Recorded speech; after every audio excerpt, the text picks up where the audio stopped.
오늘 말씀은 이사야 20장 1절부터 6절까지입니다.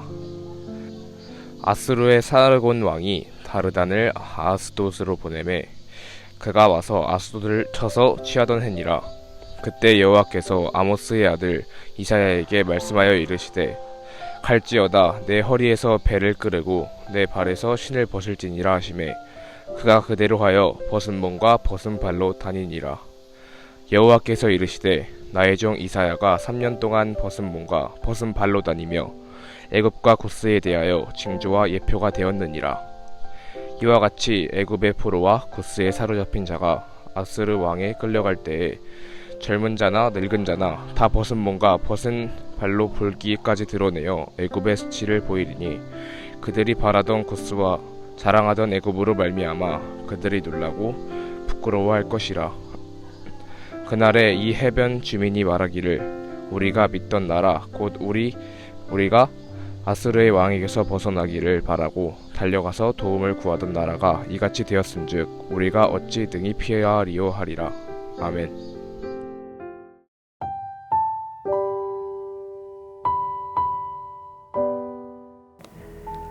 주전 8세기 고대 근동 지역의 패권을 장악한 국가는 아수르입니다.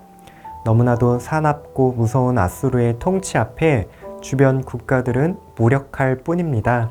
인간적으로 할 수 있는 선택은 두 가지가 있습니다. 먼저는 일찍이 아수르에 순응하여 속국이 되는 것입니다. 반대로 최대한 이웃나라와 힘을 합쳐 아수르에 대항하는 길도 있습니다. 과연 이스라엘 백성들은 바람 앞에 등불과 같은 국제 정세 속에서 어떠한 선택을 했을까요? 이스라엘의 선택은 후자였습니다. 아수르와 대적할 수 있을 만큼 크고 강력하며 오랜 역사를 지닌 애굽을 의지합니다. 한때 자신들을 노예 삼고 억압하고 압제하던 그 나라 애굽을 다시 의지하기 시작했습니다. 출애굽한 이스라엘 백성들이 광야에서 어려움을 겪을 때마다 하나님을 원망하고 다시금 애굽으로 돌아가려고 했었죠. 그와 똑같은 모습입니다. 가나안 땅 하나님이 약속하신 그 땅에 들어와서 살고 있음에도 또다시 애굽으로 돌아가려 합니다. 세상에서 크고 두려운 위기를 맞이할 때 의지하고 도움을 청하는 대상은 바로 또 다른 세상이었습니다. 세상의 방법으로 세상의 문제를 해결하고 싶어하는 그 마음이 너무나 큽니다. 이스라엘 백성들이 선택한 방식에 있어서 가장 큰 문제가 무엇일까요? 그들의 마음의 중심에 의지하는 바 하나님이 계시지 않다는 사실입니다. 하나님의 뜻과 계획에 관심이 없습니다. 하나님의 백성이 하나님과는 상관없는 방식으로 움직이고 살아가려고 합니다. 하나님보다 세상을 의지하려는 그 백성들의 모습을 보시고 하나님께서는 어떠한 식으로 반응하실까요? 2절입니다. 그때 여호와께서 아모스의 아들 이사야에게 말씀하여 이르시되 갈지어다 내 허리에서 배를 끄르고 내 발에서 신을 벗을지니라 하시매 그가 그대로 하여 벗은 몸과 벗은 발로 다니니라. 하나님은 이사야를 부르십니다. 왜 그래야 하는지 이유나 사정은 말씀하지 않으시는데요. 다만 겉옷과 신발을 벗은 채로 벌거벗은 채 일상을 살아가라고 말씀하십니다. 이사야 개인에게는 너무나도 수치스럽고 부끄러운 일이 아닐 수 없습니다. 이사야는 왕족 가문일 뿐만 아니라 하나님의 말씀을 전하는 선지자입니다. 아무리 하나님의 말씀이라 한들 순종하기에는 너무나도 쉽지 않은 명령입니다. 더구나 얼마나 이렇게까지 하고 다녀야 하는지 하나님은 기간을 말씀해 주지 않으십니다. 그럼에도 불구하고 이사야 선지자는 하나님의 말씀 그대로 순종을 합니다. 이러한 이사야의 순종하는 행위는 하나님의 백성들과 주변 나라들에게 놀라운 메시지로 다가오게 됩니다. 3절에 하나님께서 말씀하십니다. 여호와께서 이르시되 나의 종 이사야가 3년 동안 벗은 몸과 벗은 발로 다니며 애굽과 구스에 대하여 징조와 예표가 되었느니라. 이사야는 자그마치 3년이나 벗은 채로 다녔습니다. 하나님의 선지자가 3년이나 이렇게 하고 다녔다면 온 나라에 모르는 사람이 없을 것입니다. 하나님은 이사야가 이렇게 다녀야 했던 이유를 3년이 지난 다음에 말씀하시는데요. 이스라엘 백성들이 의지하는 애굽과 구스 백성들이 아수르에게 패배하여 이러한 모습으로 포로가 될 것이라는 징조와 예표로 미리 보여주시는 사건이었습니다. 사람들의 반응은 6절과 같습니다. 그날에 이 해변 주민이 말하기를 우리가 믿던 나라 곧 우리가 아수르 왕에게 벗어나기를 바라고 달려가서 도움을 구하던 나라가 이같이 되었음즉 우리가 어찌 능히 피하리요 하리라. 사람들은 우리가 믿고 의지하던 모든 것이 사라졌다고 말합니다. 세상의 문제, 어려움, 고통에서 건져줄 수 있을 것 같았던 그 세상 것의 유일한 희망이 사라져 버렸습니다.